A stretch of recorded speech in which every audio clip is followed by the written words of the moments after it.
Welcome to PCN news. Velagapudi సచివాలయంలో గురువారం పురపాలక శాఖ మంత్రి నారాయణను ఆయన ఛాంబర్లో జలవనరుల శాఖ మంత్రి నిమ్మల రామానాయుడు కలిశారు. ఈ సందర్భంగా మార్కాపురం పొదిలి మున్సిపాలిటీకు తాగునీరు సమస్య త్వరితగిన పరిష్కరించే దిశగా నాగార్జున సాగర్ కుడి కెనాల్ నీటిని అందించాలని రివ్యూ సమావేశంలో మంత్రి రామానాయుడును మంత్రి నారాయణ కోరగా ఆయన స్పందించారు.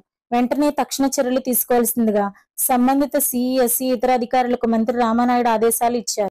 వేడంగిపాలెం గ్రామంలో రాధారంగ మిత్ర మండలి కాసా మణికంఠ ఆధ్వర్యంలో స్వర్గీయ వంగవీటి రంగ 77వ జయంతి సందర్భంగా ఆయన జయంతి ఘనంగా నిర్వహించారు. ముందుగా ఆయన విగ్రహానికి పూలమాలలు వేసి నివాళులు అర్పించారు. అనంతరం కేక్ కట్ చేసి గ్రామ ప్రజలందరికీ భోజనాలు ఏర్పాటు చేశారు. ఈ కార్యక్రమానికి ముఖ్య అతిథిగా రాష్ట్ర చిరంజీవి ఆర్గనైజింగ్ కార్యదర్శి, జనసేన పార్టీ జిల్లా ప్రచార విభాగం కోఆర్డినేటర్ తుల రామలింగేశ్వరరావు హాజరయ్యారు.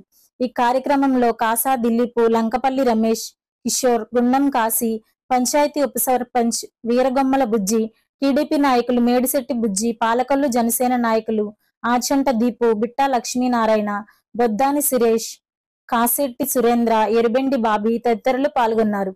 ఈ సందర్భంగా తుల రామలింగేశ్వరరావు మాట్లాడుతూ ఈ తరం వారికి శ్రీ వంగవీటి రంగా గారి జీవన విధానం గురించి చాలా మందికి తెలియదని, ఆయన కాపు కులం పుట్టిన ఆయన దళిత బడుగు బలహీన వర్గాలకు అండగా నిలబడి ఆ రోజుల్లో విజయవాడలో రిక్షా కార్మికులకు గాని, బ్రాహ్మణులకు గాని, దళిత బడుగు బలహీన వర్గాలకు గాని ఏ సమస్య వచ్చినా, ఆపద వచ్చినా నేనున్నానంటూ ముందుకు వచ్చి వారికి అండగా నిలబడిన ఏకైక కాపు నాయకుడు శ్రీ వంగవీటి మోహన్ రంగా గారిని ఆదర్శంగా తీసుకుని ఎంతో మంది యువకులు సేవా కార్యక్రమాలు నిర్వహించడం అభినందనీయమని, చరిత్ర ఉన్నంత వరకు ఆయన చిరంజీవిగా ఉంటారని తెలిపారు.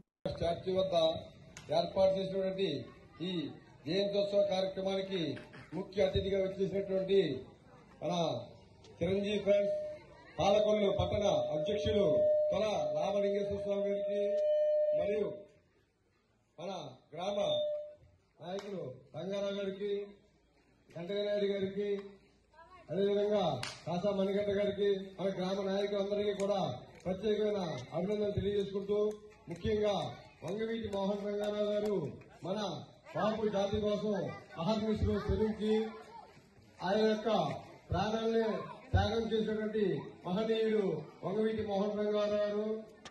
అటువంటి వ్యక్తి జీవితకాలం మన ఉన్నతకాలం ఆయన యొక్క సేవల్ని స్మరించుకుంటూ ఆయన యొక్క జయంతోత్సవాల్ని ఘనంగా చేయాలని చెప్పేసి కోరుకుంటూ, ఈ కార్యక్రమాన్ని ఇంత ఘనంగా చేసిన వేడంగిపాలెం మన రంగా మిత్రమండలి నాయకులైనటువంటి కాసా మణికంఠ గారికి, వారి మిత్రమండలి సభ్యులకి అందరికీ కూడా, గోసంపూడి అయ్యప్ప గారికి, వారి మిత్రమండలి సభ్యులందరికీ కూడా ప్రత్యేక అభినందనలు తెలియజేసుకుంటూ సెలవు తీసుకుంటాం.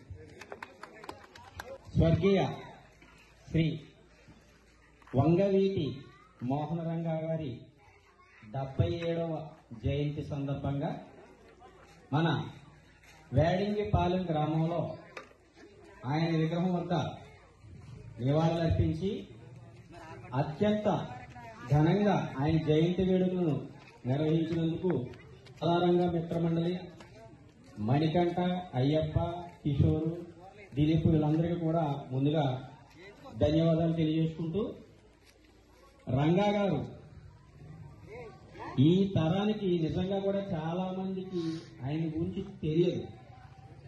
ఆయన చనిపోయి 3 దశాబ్దాలు దాటింది. అయినా కానీ ప్రతి గ్రామంలో, రాష్ట్రంలో ఇప్పటికీ కూడా ఆయన విగ్రహాలు నెలకొల్పి ఆయన్ని ఆదర్శంగా తీసుకుని యువత అనేక సేవా కార్యక్రమంలో ముందుకెళ్తానంటే రంగా గారు ఆ రోజునే జీవించిన విధానం. ఆయన కేవలం కాపు కులంలో పుట్టిన ఆయన చేసినటువంటి కృషి దళిత బడుగు బలహీన వర్గాల అభ్యున్నత కోసం నిత్యం ఎంతో పాటుపడ్డాడు. విజయవాడలో పూర్వీకులందరూ అడిగితే ఆ చరిత్ర తెలుస్తుంది, చాలా మందికి తెలియదు. కాపుకులం అంటారు కానీ ఆయన పాటుపడింది వెనుకబడిన వర్గాల అభ్యున్నత కోసం. ఆ రోజుల్లో రిక్షా కార్మికులు కానీ, బ్రాహ్మణులకు కానీ, దళితులకు కానీ ఏ విషయమైన ఆటంకాలు కానీ జరిగితే, దాడులు జరిగినా రొమ్మి విరిచి నిలబడ్డ ఏకైక కాపు నాయకుడు వంగవీటి మోహన రంగా గారు. అందుకే ఆయన చనిపోయి సంవత్సరం అయినా కానీ ఆయన స్మరించుకుని ఇంత ఘనంగా వేడుకలు చేస్తున్నారంటే ఆయన ఒక జీవితం ఆదర్శం. ఆంధ్రప్రదేశ్ రాష్ట్రం ఉన్నంత వరకు ఆయన చిరంజీవిగానే ఉంటారని తెలియజేసుకుంటూ విజయవాడ తుమ్మలపల్లి కళాక్షేత్రంలో గురువారం జరిగిన విప్లవ వీరుడు తెలుగు జాతి ముద్దుబిడ్డ అల్లూరి సీతారామరాజు 127వ జయంతి వేడుకల్లో ముఖ్య అతిథిగా పాల్గొన్న రాష్ట్ర జలవనరుల శాఖ మంత్రి నిమ్మల రామానాయుడు. ఆయన అల్లూరి చిత్రపటానికి పూలమాల వేసి ఘనంగా నివాళులర్పించారు. ఆయన అల్లూరి గురించి మాట్లాడుతూ స్వాతంత్ర్యం కోసం చిన్న వయసులో ప్రాణాలర్పించిన మహనీయుడని ఆయన కొనియాడారు. అల్లూరి 125వ జయంతి వేడుకలు పాలకొల్లులో సంవత్సరం పాటు ప్రతి నెలా నిర్వహించామని మంత్రి రామానాయుడు తెలిపారు. ఈ సందర్భంగా మంత్రి రామానాయుడును సభా కార్యక్రమ నిర్వాహకులు అభినందించి సత్కరించారు.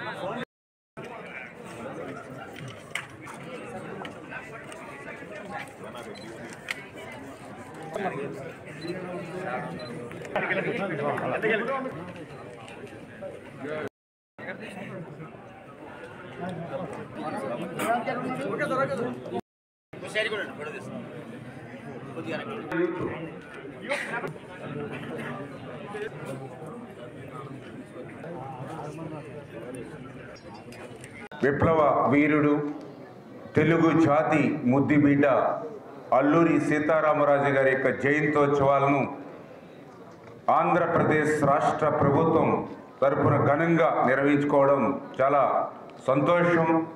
అందుకు ప్రత్యేకించి మరి ముఖ్యమంత్రి చంద్రబాబు నాయుడు గారికి కూడా ముందుగా హృదయపూర్వకమైనటువంటి ధన్యవాదాలు కూడా తెలియజేసుకుంటూ, ఏదైతే అల్లూరి సీతారామరాజు గారి మరి జయంతోత్సవాలు, ఆ రోజు 125వ జయంతోత్సవాలు కూడా అత్యంత ఘనంగా భారతదేశ వ్యాప్తంగా ఆ రోజు మన ప్రీతమ ప్రధాని నరేంద్ర మోడీ గారు ఆ రోజు భీమవరం మన పశ్చిమ గోదావరి జిల్లాలో అల్లూరి సీతారామరాజు గారి యొక్క అత్యంత అద్భుతమైనటువంటి కాంస్య విగ్రహాన్ని ఆవిష్కరించడంతో పాటు ఏదైతే 125వ జయంతోత్సవాలను ఆయన ప్రారంభించారో మరి ఆ 125వ జయంతోత్సవాలను మరి సంవత్సరం పొడవునా కూడా మరి నేను కూడా పాలకొల్లులో ఘనంగా నిర్వహించడం జరిగింది.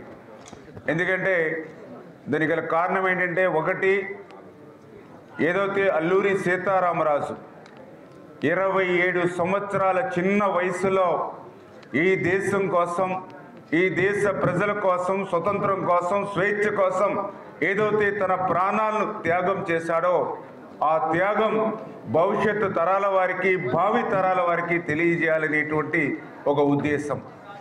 రెండవది ఏదైతే ఆయన పోరాట పటిమ, ఏదైతే ఆ రోజు ఆయన పోలీస్ స్టేషన్కి ముందుగానే ఫోన్ చేసి పలానా సమయంలో పలానా రోజున దాడి చేస్తున్నానని చెప్పి మరి ఏదైతే మరి ఆయన దాడి చేసినటువంటి ఏదైతే ఆయన పోరాట పటిమ ఏదైతే ఉందో అది భావి తరాల వారికి, భవిష్యత్తు తరాల వారికి తెలియజేయాలనే ఉద్దేశంతో ఆ 125వ జయంతోత్సవాల్ని పురస్కరించుకొని పెద్ద ఎత్తున ఆ నియోజకవర్గంలో నిర్వహించుకోవడం, ఆ యొక్క కార్యక్రమంలో వేదిక మీద ఉన్నటువంటి చాలామంది పెద్దలు ఆ రోజు ఆ యొక్క 125వ జయంతోత్సవంలో పాల్గొనడం, ముగింపు జయంతోత్సవాలు అత్యంత వైభవంగా మన పోసపాటి అశోక్ గజపతి రాజు గారి యొక్క ముఖ్య అతిథిగా పెద్దలందరూ కూడా పాలకొల్లు నడిబొడ్డున పెద్ద ఎత్తున మనం నిర్వహించుకోవడం కూడా జరిగిందనే విషయాన్ని కూడా ఈ సందర్భంగా తెలియజేసుకుంటూ, మరి అటువంటి జయంతోత్సవాల సందర్భంగా కూడా మరి ఎవరైతే క్షత్రియ పెద్దలు కూడా పెద్ద ఎత్తున మేము గౌరవించుకోవడం జరిగింది.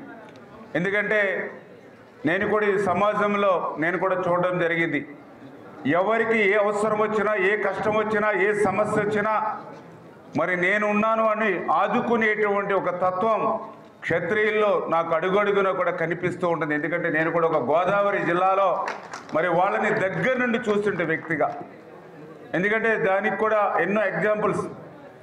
ఎందుకంటే ఆ రోజు మరి ఏదైతే ఒక హుదూద్ తుఫాన్ వచ్చినప్పుడు ఆ రోజు ఉన్నటువంటి ముఖ్యమంత్రి చంద్రబాబు నాయుడు గారు విశాఖపట్నంలో మీ అందరికీ తెలుసు, ఆ రోజు విశాఖపట్నం వెళ్ళేటువంటి పరిస్థితి లేకపోయినా ఆ రోజు హైదరాబాద్ నుంచి విజయవాడ వచ్చి, విజయవాడ నుంచి రాజమండ్రి వచ్చి, రాజమండ్రి నుండి విశాఖపట్నం వెళ్ళి వారం రోజుల్లోనే ఆ విశాఖపట్నాన్ని మళ్ళీ పూర్వపు స్థితి తీసుకొచ్చినటువంటి సందర్భంలో ఆ హుదూద్ తుఫాన్ బాధితులకు ఆ యొక్క సీఎం రిలీఫ్ ఫండ్ కింద, ముఖ్యమంత్రి సహాయ నిధి కింద కొంత విరాళాలు కూడా సేకరించి ఇవ్వాలనేటువంటి ఆలోచనతో నేను ఆ రోజు పాలకొల్లులో ఉదయం 6 గంటల నుండి సాయంత్రం 10 గంటల వరకు కూడా శ్రమదానం చేసి ఆ రోజు విరాళాలు సేకరిస్తే ఆ ఒక్కరోజు నాకు 27 లక్షల రూపాయలు విరాళాలు వస్తే ఆ 27 లక్షల విరాళంలో 80% క్షత్రియ సోదరుల నుంచి వచ్చింది అని అంటే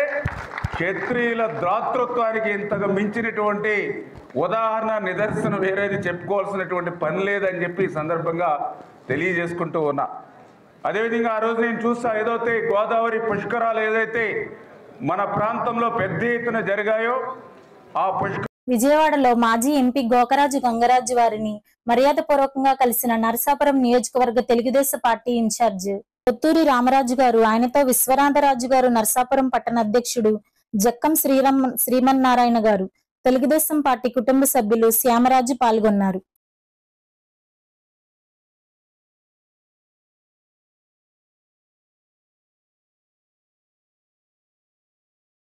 పాలకొల్లు పట్టణ 23వ వార్డులో ప్రవహించే విజయవాడ కోడు మురుగు డ్రైన్ ప్రక్షాళన పనులు నోచుకోవడంతో ఆ ప్రాంత కాలనీ వాసులు ఆనందం వ్యక్తం చేస్తున్నారు. ముంపు సమస్య తీరిందంటూ మంత్రి రామానాయుడుకు కృతజ్ఞతలు వ్యక్తం చేస్తున్నారు. ఈ ప్రాంతంలో ప్రవహించే డ్రైన్ పూర్తిగా తూడు, గుర్రపటెక్క, మట్టి, చెత్త చెదారంతో పూడుకుపోయింది.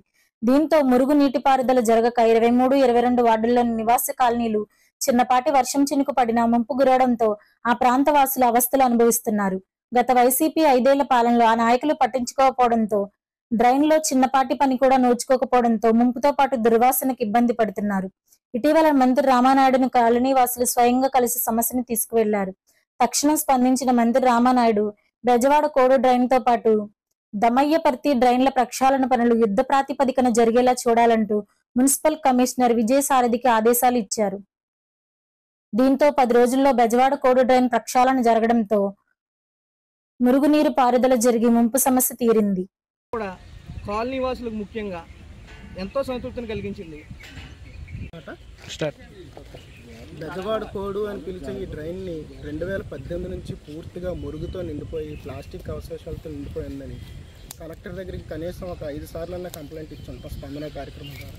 సో ఎన్నిసార్లు కంప్లైంట్ ఇచ్చినా ఈ డిపార్ట్మెంట్ నుంచి ఆ డిపార్ట్మెంట్ అంటూ ఒకరి మీద ఒకరు వేసుకున్నారే తప్ప దీనికి ఎవరూ కూడా ఒక సొల్యూషన్ అనేది ఇవ్వలేదు. ఎన్నోసార్లు ట్రై చేసి ఆఖరికి ఆన్లైన్లో నేషనల్ హ్యూమన్ కమిషన్ కూడా మేము పెట్టాం.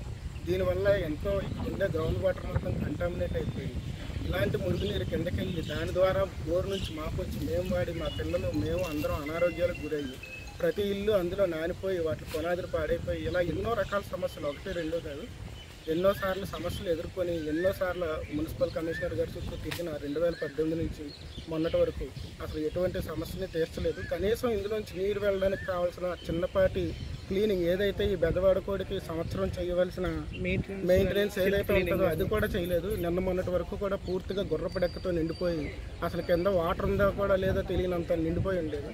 అలాంటిది మొన్న ఎలక్షన్లు అవ్వగానే మళ్ళీ మనం ఒకసారి కమిషనర్ గారి దృష్టికి, ఎమ్మెల్యే రామానాయుడు గారి దృష్టికి ఈ సమస్య తీసుకెళ్ళాం. దాన్ని గమనించిన ఎమ్మెల్యే గారు వెంటనే, అప్పటికి ఇంకా గవర్నమెంట్ కూడా ఫామ్ చేయలేదు, వెళ్ళి కమిషనర్ గారికి జరగాల్సినవన్నీ ముందు చూడండి మనం తర్వాత మాట్లాడుకుందాం అని చెప్పారు.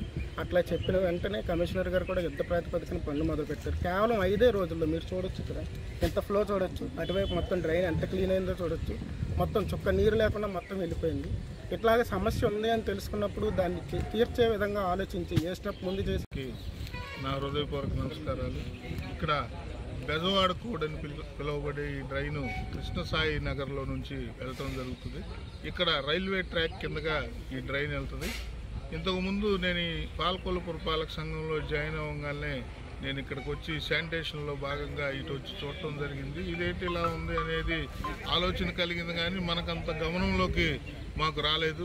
తదుపరి ఈ ఎలక్షన్లు 13వ తారీఖు ఎలక్షన్ అయిపోగానే మన నిమ్మల రామానాయుడు గారు నన్ను కలవటం, ఒక రిప్రజెంటేషన్ ఇవ్వటం, ఆ బెజవాడ కోడ్ వలన ప్రజలందరూ చాలా ఇబ్బంది పడుతున్నారు, వాళ్ళ ఇబ్బందులు తీర్చాలి, దానివల్ల డయేరియా లాంటి అతిసార వ్యాధులు ప్రబలే అవకాశం ఉంది కాబట్టి ఇమీడియట్గా దాని మీద యాక్షన్ తీసుకోండి అని నాకు ఒక రిప్రజెంటేషన్ ఇచ్చి ఎలక్షన్ అయిపోయిన తర్వాత కౌంటింగ్ లోపు నన్ను కలిసి రిప్రజెంటేషన్ ఇవ్వటం జరిగింది.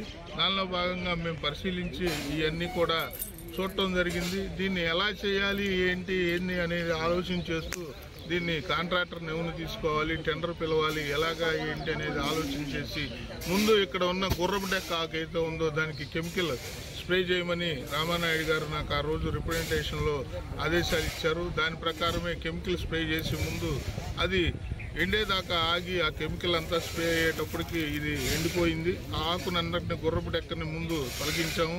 తదుపరి ఎలక్షన్ కౌంటింగ్ అయిపోయింది, రామానాయుడు గారు గెలవటం జరిగింది.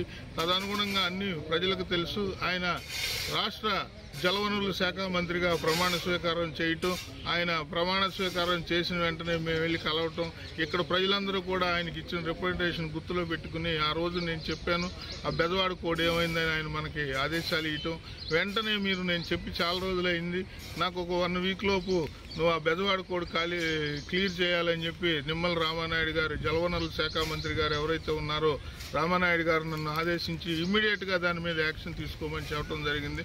దానిలో భాగంగా మనం ఇక్కడ కాంట్రాక్టర్ ఏడుకొండల గారి ద్వారా వచ్చి ఇక్కడ జేసీబీ పెట్టి బెజవాడ కోడి రైల్వే ట్రాక్ ఏదైతే ఉందో దాని కింద అంతా మనుషులతో క్లియర్ చేయించి ఇవన్నీ చేయటం వల్ల ఈ నీరంతా వెళ్ళిపోతుంది.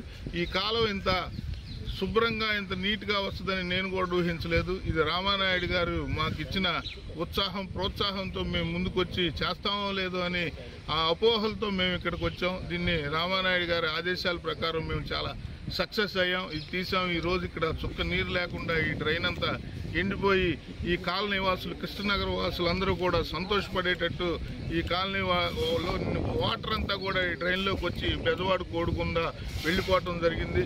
ప్రజలందరికీ కూడా ఇలా ప్రతినిత్యం అందుబాటులో ఉండే మన రాష్ట్ర జల వనరుల శాఖ మంత్రులు నిమ్మల రామానాయుడు గారికి ఈ పాలకొల్లు పురపాలక సంఘం తరఫున మరి ఒక్కసారి నేను హృదయపూర్వక ధన్యవాదాలు తెలియజేసుకుంటూ భవిష్యత్తులో ఆయన ఇలాంటి కార్యక్రమాలు ఎన్నో చేయాలని, ఆయన అండర్లో మేమందరం పనిచేస్తున్నందుకు ఇలాంటి వర్క్ ఎప్పుడో వేళ్ల తరబడి పెండింగ్ ఉన్న హ్యూమన్ రైట్స్ కూడా వీళ్ళు ఫైట్ చేసి కలెక్టర్ల చుట్టూ తిరిగి, ఆఫీసర్ల చుట్టూ తిరిగి ఫైట్ చేసి హ్యూమన్ రైట్స్లో కూడా అవను పని మన మంత్రి గారు వెంటనే 5 డేస్లో ఆయన ప్రమాణ స్వీకారం చేసిన మంత్రిగా ప్రమాణ స్వీకారం చేసిన 5 డేస్లో ఇలాంటి బృహత్తరమైన కార్యక్రమానికి పూనుకుని దీన్ని మాతో క్లియర్ చేయించడం చాలా సంతోషంగా ఉంది.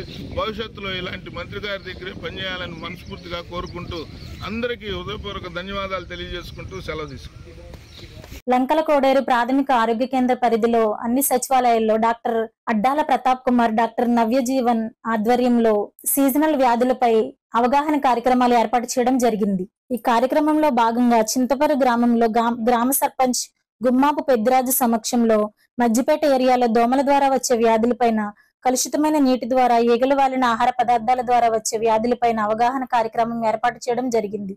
ఈ కార్యక్రమంలో ఆరోగ్య విస్తరణాధికారి గుడాల హరిబాబు మాట్లాడుతూ ఇంటి పరిసరాలను పరిశుభ్రంగా ఉంచుకోవాలని, నీటి నిల్వలు లేకుండా చూసుకోవాలని, కాచి చల్లార్చిన నీరు త్రాగాలని, ఈగలు వాలిన ఆహార పదార్థాలు తినరాదని, అలాగే ఎవరికైనా జ్వర లక్షణాలు, వాంతులు, విరోచనాలు ప్రబలితే వెంటనే ఆశా కార్యకర్తను గాని ఏఎన్ఎంను గాని తెలియచేసి తక్షణ వైద్య సహాయం పొందాలని తెలిపారు.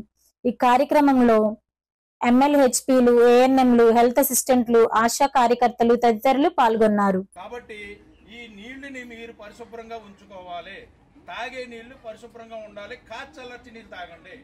ఈ నెల ఏ నెలమ్మ ఇదే? జూలై నెల, ఆగస్టు, సెప్టెంబరు, అక్టోబర్ వరకు కూడా మీరు జాగ్రత్తగా నీళ్లు కాచల్లర్చి నీళ్ళు తాగండి. ఆ కాచల్లర్చి నీళ్ళు తాగడం వల్ల 5 వ్యాధుల నుంచి మీరు రక్షింపబడతారు. ఓకేనమ్మా? ఆ 5 వ్యాధుల బారిన పడకుండా ఉండాలంటే ఇంకోటి తాటికాయల కాలం వస్తుంది. ఈగలు, మనం తినే ఆహార పదార్థాల మీద ఈగలు వాళ్తాయి.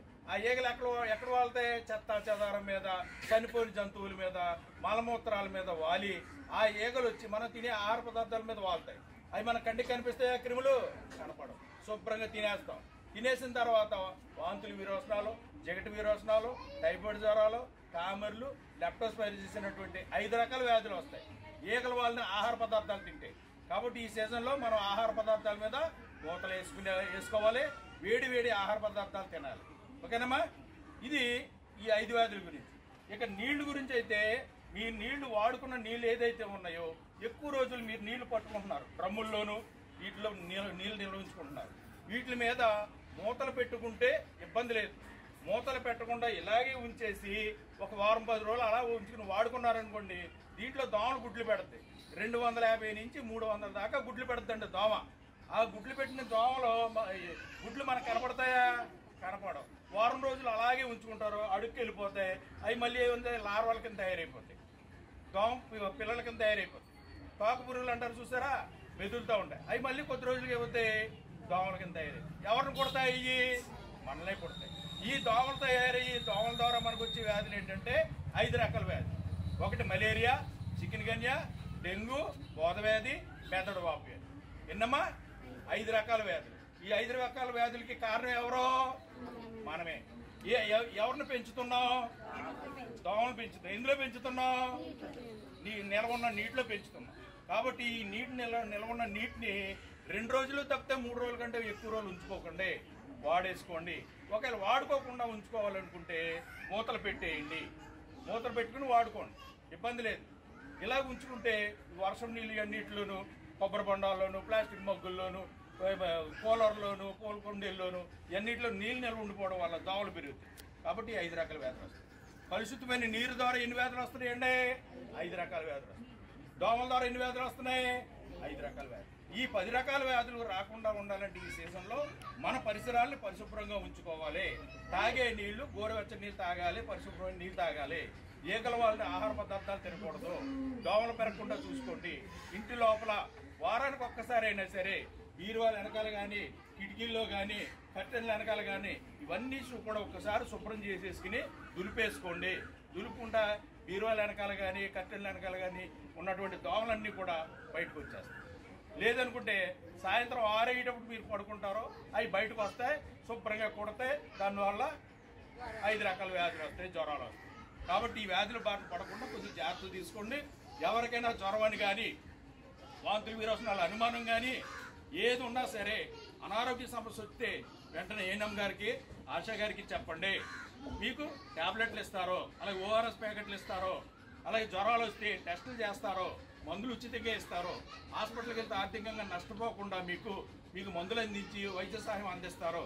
ఒకవేళ ఏమైనా సెలాన్లు ఎక్కించవలసి వస్తే మా లంకలు కూడా ప్రాథమిక కేంద్రాన్ని పంపించి అక్కడ కూడా సెలాన్లు ఎక్కించడం జరుగుతుంది. ఇవన్నీ మీరు ఉపయోగించుకుంటారని చెప్పేసి సర్పంచ్ గారి సమక్షంలో మీ అందరినీ మీరు పరిసరాలు పరిశుభ్రంగా ఉంచుకోవాలని చెప్పేసి కోరుతున్నాను. Thank you. పాలకొల్లులో టిట్కో గృహాల నివాసాల ప్రాంత కొత్తదనం సంతరించుకుంటుంది. నిన్నటి వరకు చెత్తా చెదారం, పిచ్చి మొక్కలు, మురుగుగుంటలు, దుర్వాసన, అంధకారం వంటి పరిస్థితుల్లో కనిపించే కాలనీ నేడు కొత్త రూపు సంతరించుకుంటుందనే దిశగా అడుగులు వేస్తుంది.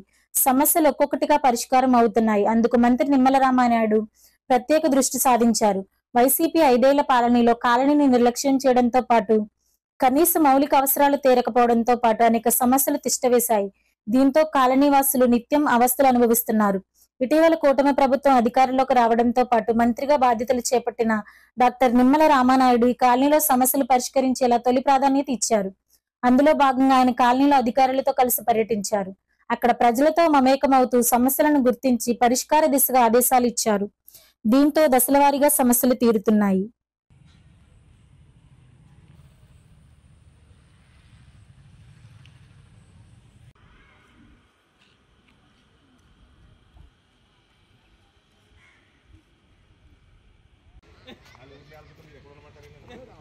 సర్పంచ్ 3 సంవత్సరాల పాటు ఈత కొడతా సరిపోయాం.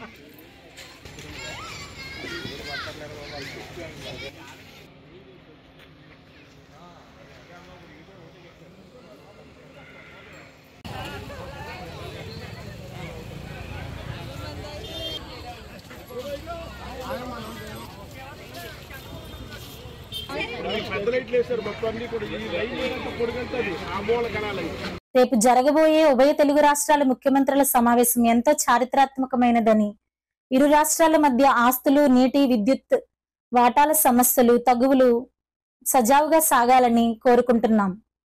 ప్రత్యేక హోదా విభజన హామీల సాధన సమితి కన్వీనర్ చలసాని శ్రీనివాస్ అన్నారు.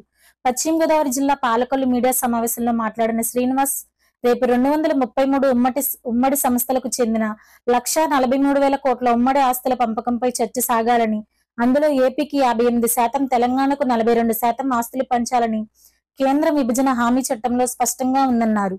ఆస్తుల పంపకం పేరిట ఇరు రాష్ట్రాలకు చెందిన 13 కోట్ల మంది ప్రజల మధ్య రాజకీయ పార్టీలు చిచ్చుపెట్టేలా ఉండకూడదని, అవసరమైతే ఇరు రాష్ట్రాల హక్కుల కోసం ముఖ్యమంత్రులిద్దరూ కేంద్రంపై పోరాడాలన్నారు. పోలవరం నిర్మాణం వేగవంతం చేయాలని, పునరావాసం చర్యలు న్యాయబద్ధంగా సాగాలని, తెలుగు ప్రజల శ్రమతో నిర్మించిన శ్రీశైలం నాగార్జున డ్యాంల నిర్వహణ అదానికి అప్పగిస్తే వ్యతిరేకిస్తామన్నారు. విశాఖ ఉక్కు పరిశ్రమను కాపాడుకోకపోతే ఇరువురు ముఖ్యమంత్రుల చరిత్రలో ప్రజాద్రోహులుగా నిలిచిపోతారని హెచ్చరించారు. నిన్న కాక మొన్న కూడా మీరు చూశారు, ఎన్నికలప్పుడు పోలీసులు పంపించి నాటకం మొదలుపెట్టారు.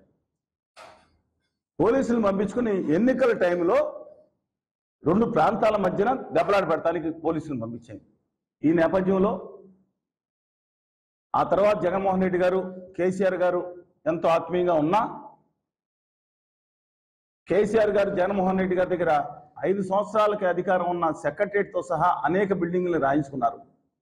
అప్పుడు గవర్నర్గా ఉన్న ఎక్కాడ శ్రీనివాస లక్ష్మీనరసింహన్ గారు ఒక దుర్మార్గ గవర్నర్గా ఆ రోజు కోస్తా రాయలసీమ ప్రజలు భావించారు. గంటల వ్యవధిలో శాసనసభ తీర్మానం అమలు లేకుండా కూడా జీవో ఇచ్చేశారు. ఆయన తప్పులేదండి, తెలంగాణకి ఇవ్వడానికి ఎలాంటి అభ్యంతరం అలాంటి వాళ్ళు పెట్టరు, మంచిదే. కానీ కనీసం దానప్పుడు హక్కుల గురించి మాట్లాడలేదనేది బాధ అయిపోయింది. ఇవాళ ఇద్దరు ముఖ్యమంత్రులు, ఒకప్పుడు ఈయన ముఖ్యమంత్రిగా ఉన్నప్పుడు అప్పుడు ఆయన వేరే పార్టీలో ఉన్నారు, తర్వాత కష్టకాలం ఉన్నప్పుడు తెలుగుదేశం పార్టీలోనే రేవంత్ రెడ్డి గారు ఉన్నారు. 2 సార్లు తెలుగుదేశం పార్టీ నుంచి ఎమ్మెల్యేగా ఎన్నికైన వ్యక్తి తమ నాయకుడిగా భావిస్తారు, గురువుగా కాకపోయినా ఇద్దరు సహచరులుగా ఉన్న నాయకుడిగా భావిస్తారు. అత్యంత ఆత్మీయ అనుబంధం ఉంది వీళ్ళిద్దరి మధ్యన. వాళ్ళ కుమార్తె గారి ఎంగేజ్మెంట్ అప్పుడులో కూడా ఆయన వేధింపులు జరిగినప్పుడు గట్టిగా ఇంటికి వెళ్ళి నిలబడిన వ్యక్తి చంద్రబాబు నాయుడు గారు. ఈ నేపథ్యంలో ఇవాళ ఎందుకు చారిత్రాత్మకంగా అంటే 10 సంవత్సరాలు అయిపోయిన సందర్భంలో ఉమ్మడి రాజధాని మీద ఆ నామినల్ అధికారం కూడా లేని సందర్భంలో ఇవాళ చర్చలు జరగబోతున్నాయి. దీంట్లో షెడ్యూల్ 9, షెడ్యూల్ 10లో 91 ప్లస్ 142 సంవత్సరం అంటే 233 సంస్థల మీద ఇంకా పరిష్కారం కాని ఉన్నాయి. అది కాకుండా 12 సంస్థలు ఇంకా రెండిట్లోకి రావాల్సింది. దీని మీద దాదాపు 38 సంస్థల్లో ఏకాభిప్రాయం వచ్చింది. ఈ సంస్థల యొక్క ఆస్తుల్ని ఎకనామిక్ టైమ్స్ వారు లేదా మిగతా వాళ్ళు ఇచ్చిన ప్రకారం ఆస్తుల్ని 143 అంటే 1,43,000 కోట్ల రూపాయలని దాదాపుగా అంచనా వేశారు. ఇది 4 సంవత్సరాల క్రితం జరిగిందండి. 1,43,000 కోట్లు ఉమ్మడి ఆస్తులు. దీనిలో 58% విభాజిత ఆంధ్రప్రదేశ్కి రావాలని ఉంది. రేషియో ఫిక్స్ అయిపోయింది. వివాదం ఉంది.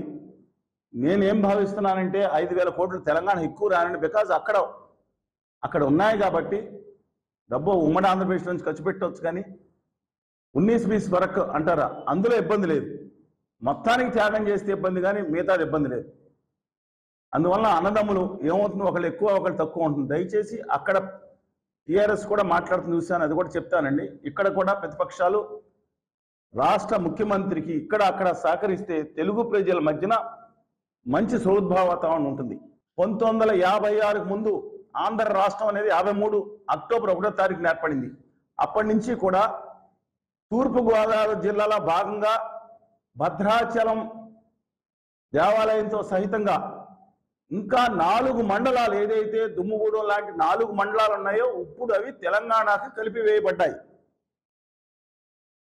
5 ఏళ్ల గురించి వివాదం సాగుతున్నప్పుడు ఆ భద్రాచలంతో సహా భద్రాచలానికి విరాళాలు ఇచ్చిన భక్తులందరూ కూడా దాదాపు 90% పైగా కోస్తా రాయలసీమ ప్రాంతాల్లో ఉన్నాయి. ఆ దేవాలయం సమ ఆస్తులు కూడా ఇక్కడే ఉన్నాయి. అది ఇవాళ ఇంకోటి కూడా చెప్తున్నానండి, 7 మండలాలు ఇచ్చేశారు. 7 మండలాలు దయచేసి మీరు గమనించండి.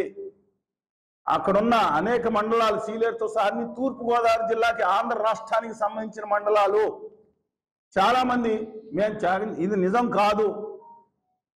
ముంపు గ్రామాలు ఏదైతే ఉన్నాయో 111 జీవో 2005 ప్రకారం చట్టం ప్రకారం ఆల్రెడీ కలిపి ఉన్నారు.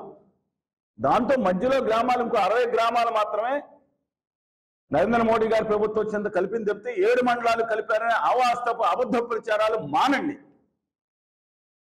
విభజన చట్టంలో అన్ని ముంపు గ్రామాలు కలిపివేయడం జరిగింది. ఆర్టికల్ 3 ప్రకారం మనం ఫైట్ చేయాల్సింది ఉమ్మడి జలాల విషయం, మిగులు జలాల విషయంలో కేంద్రం మీద. విభజన హామీలు ఫైట్ చేయడం కేంద్రం మీద ఫైట్ చేయాలి. మీ ఇద్దరికి ముఖ్యంగా మిగతా మంత్రులు, మీ మంత్రులకి విజ్ఞప్తి చేస్తా ఉన్నాను. మీరు చంద్రబాబు నాయుడు గారు కుడి చేయి ఎడమ చేయి ఉంటున్నారు, లోకేష్ గారు కానీ, అలాగే కళ్యాణ్ బాబు గారికి కూడా విజ్ఞప్తి చేస్తా ఉన్నాను. ఒకసారి ఇది చరిత్ర పరిశీలించండి. ఆ పోలవరం పూర్తి కావడానికి రిహాబిలేషన్గా దుమ్ముగూడెం మండలం ఇప్పుడు తెలంగాణలో కలిసి ఉంది. అది కనుక రిహాబిలేషన్ అయితే భూమికి భూమిస్తే మనకు ఖర్చు కూడా తగ్గిపోతుంది. మీ గుడ్ ఆఫీసెస్ ఉన్నాయి రేవంత్ రెడ్డి గారితో మాట్లాడడానికి, వారితో మాట్లాడండి. భద్రాచలం దేవాలయం కల్పని మిత్రులు కొంతమంది అడుగుతున్నారు, నేను డిమాండ్ చేయనప్పుడు. పాతవాసి కేంద్ర మంత్రి అయ్యారు శ్రీనివాసవరం గారు, ఏకంగా పరిశ్రమల శాఖ ఉక్కు కూడా మంత్రి అయ్యారు. విశాఖ ఉక్కు కోసం ఎన్ని దెబ్బలు తిన్నారో పాలకుల నుంచి ప్రపంచం అంతా నీకు తెలుసు. దయచేసి ఇవాళ దానికి కేంద్రంలో ఉన్న గనుల శాఖ మంత్రి కూడా మన కిషన్ రెడ్డి గారే, గంగాపురం గారే, వారు ఇవాళ వాళ్ళందరితో కలిసి మన విశాఖపట్నం స్టీల్ ప్లాంట్ని కాపాడి యువతకి ఇన్సెంటివ్స్ కనుక తీసుకొస్తారు, వచ్చి చరిత్రలో మిగిలిపోతారా, వాళ్ళకి గజారోహణం గండపేరణ కూడా చేయిస్తాం. మనం పాలకొల్లు పురవీధుల్లో కాదండి, అనంతపురం పురవీధుల్లో కాదు, మొత్తం అన్ని చోట్ల ఊరేగించడానికి సిద్ధంగా ఉన్నాం. లేదంటే ఆదాని గారి ప్రభుత్వంలో ఉన్న ఆదాని గారి మాట విని ఇవాళ మనకి ఇండస్ట్రియల్ ఇన్సెంటివ్ రాకుండా స్టీల్ ప్లాంట్ ని అమ్మే విధంగా, సింగణి కాసి ముంచే విధంగా ఉంటే మాత్రం చరిత్రలో ద్రోహులుగా మిగిలిపోతారు. పేదవాడి ఆకలి తీర్చాలన్న ఉద్దేశంతో పాలకొల్లు అన్నా క్యాంటీన్ వద్ద 1291వ రోజు తలసల వెంకట్ పుట్టినరోజు సందర్భంగా వారి కుటుంబ సభ్యులు స్వగ్రామం విజయవాడ వారి కుటుంబ సభ్యుల సహకారంతో అన్నదానం ఏర్పాటు చేయడం అభినందనీయమని ధర్మారావు ఫౌండేషన్ సభ్యులు దాతలను అభినందించారు. ప్రభుత్వ ఆసుపత్రి వద్ద మొబైల్ అన్నా క్యాంటీన్ ద్వారా భోజనాన్ని ఏర్పాటు చేశారు. ఈ కార్యక్రమంలో పాలవలస తులసిరావు, కేశవ, కార్యకర్తలు, నాయకులు పాల్గొన్నారు. సంకల్పంతో ఇది నిర్విఘ్నంగా నిర్వహించడానికి సత్సంకల్పంతో చేస్తున్నటువంటి మన డాక్టర్ నిమ్మల రామానాయుడు గారు, మన శాసనసభ్యులు మరియు జనవరుల శాఖ మార్చులు ఈ సంకల్పంతో జరుగుతోంది ఈ అన్నా క్యాంటీన్ను. అటువంటి పట్టుదలతో నిర్వహిస్తున్నటువంటి ఈ రోజుకి 1292వ రోజుకి చేరుకుంది. ఈ 1292 రోజులు కూడా నిర్విఘ్నంగా సాగడానికి ప్రధాన కారణం ఏంటంటే దాతల సంపూర్ణ సహాయ సహకారాలతోటి ఇది నిర్వహించడం జరుగుతుంది. ఈ రోజున మన దాత ఎవరంటే తలసిల వెంకట్ గారి పుట్టినరోజు సందర్భంగా వారి కుటుంబ సభ్యులు స్వగ్రామం విజయవాడ వారి కుటుంబ సభ్యులు ఏర్పాటు చేయడం జరిగింది. తలసిల వెంకట్ గారికి ఇటువంటి పుట్టినరోజులు నిన్ను నూరేళ్లు చేసుకోవాలని, వారి కుటుంబానికి అష్టైశ్వర్యాలు కలగాలని చెప్పేసి ఆ భగవంతుని ప్రార్థిస్తూ ఈ కార్యక్రమాన్ని ప్రారంభించవలసిందిగా మా నాయకులు కోరుతున్నారు.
మందిలోకి వెళ్ళండి.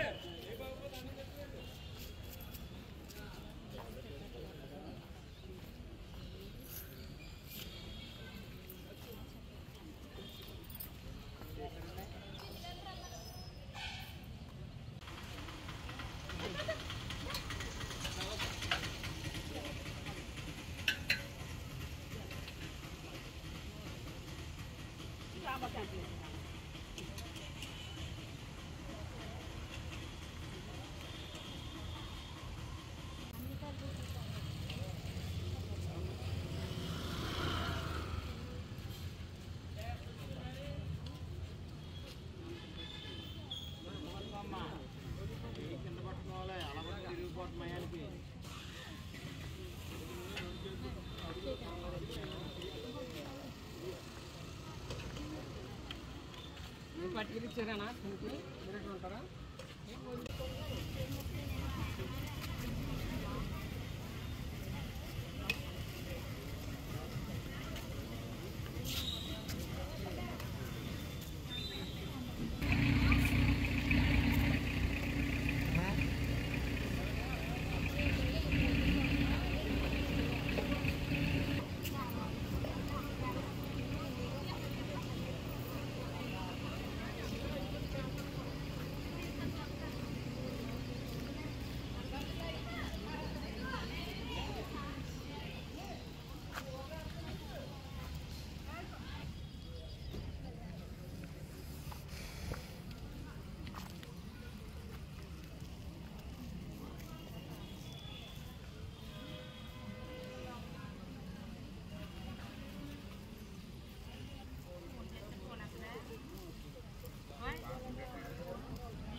నర్సాపురం కేపీపాలెంలోని మంచినీటి చెరువును జనసేన ఎమ్మెల్యే బొమ్మిడి నాయకర్ పరిశీలించారు. తాగునీటి సమస్యలు ఎదురవకుండా ప్రజలకు సురక్షితమైన మంచినీటిని అందించాలని ఎమ్మెల్యే ఆదేశించారు. ఎమ్మెల్యే వెంట నాయకులు, కార్యకర్తలు, అధికారులు పాల్గొన్నారు.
బస్సులు స్కూల్ బస్సులు పడిపోయినాయి దీంట్లో పడిపోయినాయి స్కూళ్ళు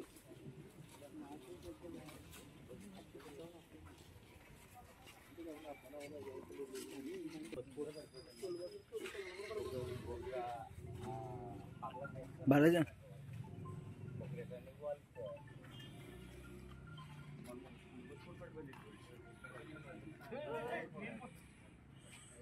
డానీలు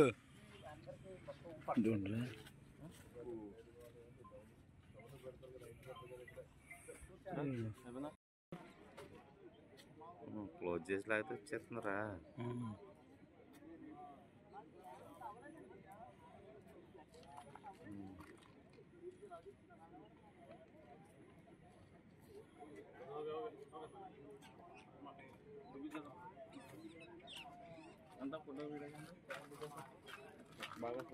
నిన్ను కూడా తీయలేము, దానిని కూడా తీయండి.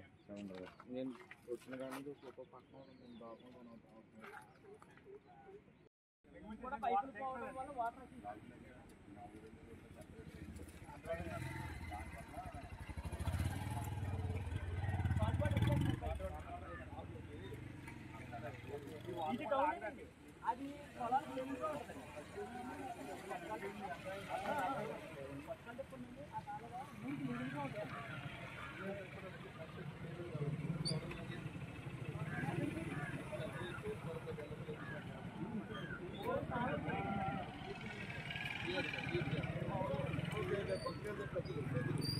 అది కూడా పుడికి మొత్తం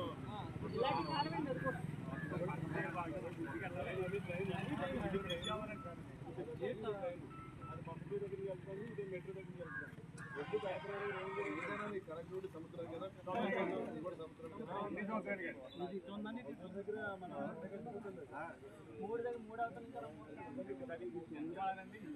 ఏంటంటే దీనివల్ల పోటు ఉండదు కాబట్టి పాలకొల్లు నియోజకవర్గంలో నీట్ సమస్య చేపట్టిన బంద్ విజయవంతం. పాలకొల్లు పట్టణ నీట్ పరీక్షా పేపర్ లీక్ పై నైతిక బాధ్యత వహిస్తూ కేంద్ర విద్యాశాఖ మంత్రి వెంటనే రాజీనామా చేయాలని, రాష్ట్రాల పరిధిలోనే నీట్ పరీక్షలు నిర్వహించాలని డిమాండ్ చేస్తూ దేశవ్యాప్తంగా జరిగే బంద్ లో భాగంగా పాలకొల్లు నియోజకవర్గంలో వామపక్ష విద్యార్థి సంఘాల నాయకులు చేపట్టిన బంద్ నియోజకవర్గంలో పోడూరు, పాలకొల్లు, యలమంచిలి మరియు పాలకొల్లు రూరల్ ప్రాంతాలలో విజయవంతంగా జరిగింది.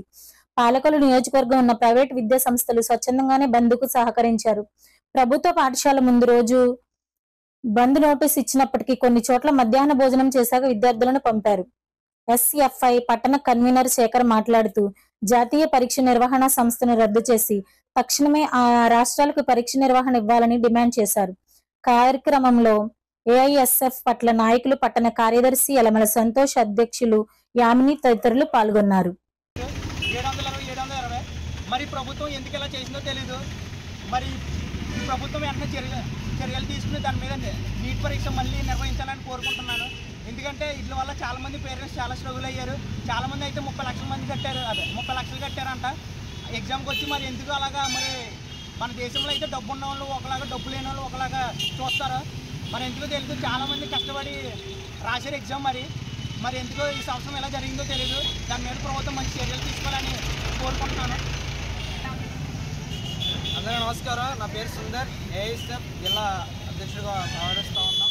ఈరోజు నాడు దేశవ్యాప్తంగా వామపక్ష విద్యార్థి సంఘాలు ఈరోజు నాడు బంద్కు పిలుపునిచ్చినాయి.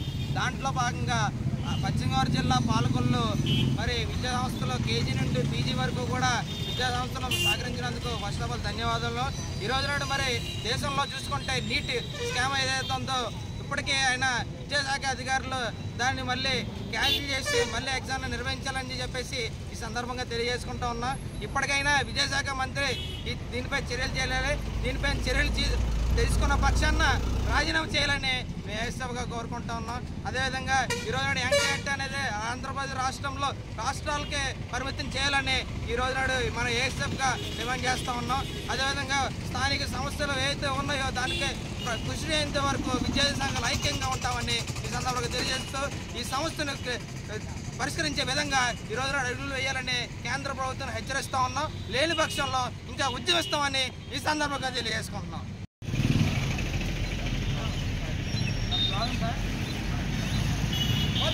విద్యార్థుల ఐక్యత, విద్యార్థి సంఘాల ఐక్యత, విద్యార్థి సంఘాల ఐక్యత.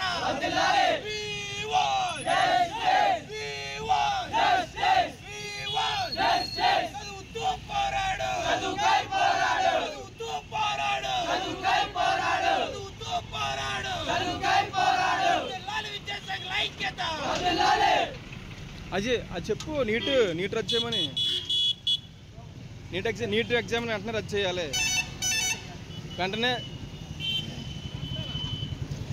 చేయాలి చేయాలి నీట్ ఎగ్జామ్ వెంటనే రద్దు చేయాలి చేయాలి చేయాలి నీట్ ఎగ్జామ్ వెంటనే రద్దు చేయాలి చేయాలి చేయాలి నీట్ ఎగ్జామ్ వెంటనే రద్దు చేయాలి విద్యార్థులందరికీ న్యాయం చేయాలి పరీక్ష రాసే విద్యార్థులందరికీ న్యాయం చేయాలి నీట్ రాసే పరీక్షల విద్యార్థులందరికీ న్యాయం చేయాలి we want justice we want justice we want justice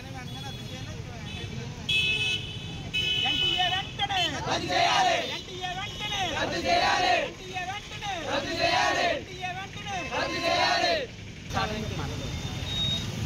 అందరికీ నమస్కారం నా పేరు చంద్రశేఖర్ నేను పాల్గొల్ కన్వీనర్గా టౌన్గా చేస్తున్నాను ఎస్గా అయితే ఇంతటితో ఈ వార్తలు సమాప్తం.